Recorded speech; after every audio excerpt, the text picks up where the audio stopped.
So I just watched my last live stream and I completely forgot to talk about why kids correct their parents. So I talked about why kids might be better than their parents. It's because they're in the middle of their sensitive window and they're acquiring English. Now, why might your kids correct you when other people don't correct you? First, I will speak to the fact of why people usually don't correct you when you mispronounce something or when you use an incorrect grammatical construction or you do something else because speaking English as a second language is difficult. So if you're in Canada, which is where I am, I'm not going to lie and say Canadians are all polite, but I will say that culturally, Canadians are often too polite to point out those types of mistakes. They think as long as I understand the person and as long as the person's communicating their needs, I don't need to correct their grammar. I don't need to correct their pronunciation. In fact, expecting people that you bump into out in the world to correct your pronunciation and grammar is a pretty big ask. What I mean by that is it's a lot to ask to expect people you're speaking with to not only pay attention to the contents of your speech, but also pay enough attention to the packaging of your speech that they can give you pointers about the packaging. So, why do my kids correct me? This is the next question I have. Why do kids correct me? Kids have not yet learned that cultural politeness, so they will just be honest. And I'm sure everyone knows, everyone with kids or who's spent time with kids knows this.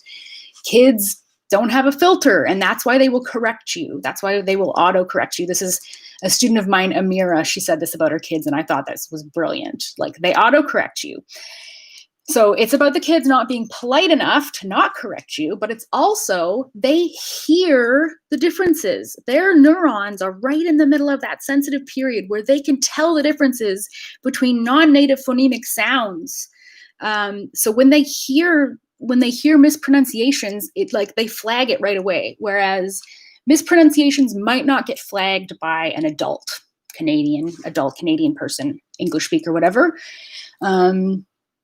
Also, it's just like, that's my job. So you're not going to get people to help you with your pronunciation. Like your coworkers might be able to help you, your friends, your family might be able to help you, but it's a big question to ask. It's a big favor to ask for people to correct your pronunciation. So that's why I say that's my job. That's what I'm here for. I am a speech coach. I am here to correct your pronunciation. I do it with tact. I never do it in a way that makes the student feel like they've done something wrong. It's just an off-target pronunciation. That's all. And if you want to be on target, let's work on that together. You know, if you don't really care about being on target, if you're okay with having an accent, I think you'll find a lot of people love accents, and the people who don't, you can just hopefully ignore them because they are inconsequential. They are going to be left in the past, basically. That's what I have to say about those people, about racists. They're going to be left in the past where they belong. Yes.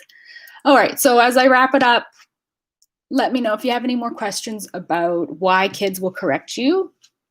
Up until a certain age when they realize that it's rude and they'll stop. Take advantage of your kids correcting you. That's my advice. If you have kids that are up to the age of 11 or 12, do as much practice in speaking with them as possible. And they might hurt your feelings when they correct you without any tact, but just try to ignore the way in which they tell you and just accept the fact that they're actually noticing and helping you. All right, I'm going to get going now. Black Lives Matter. Bye.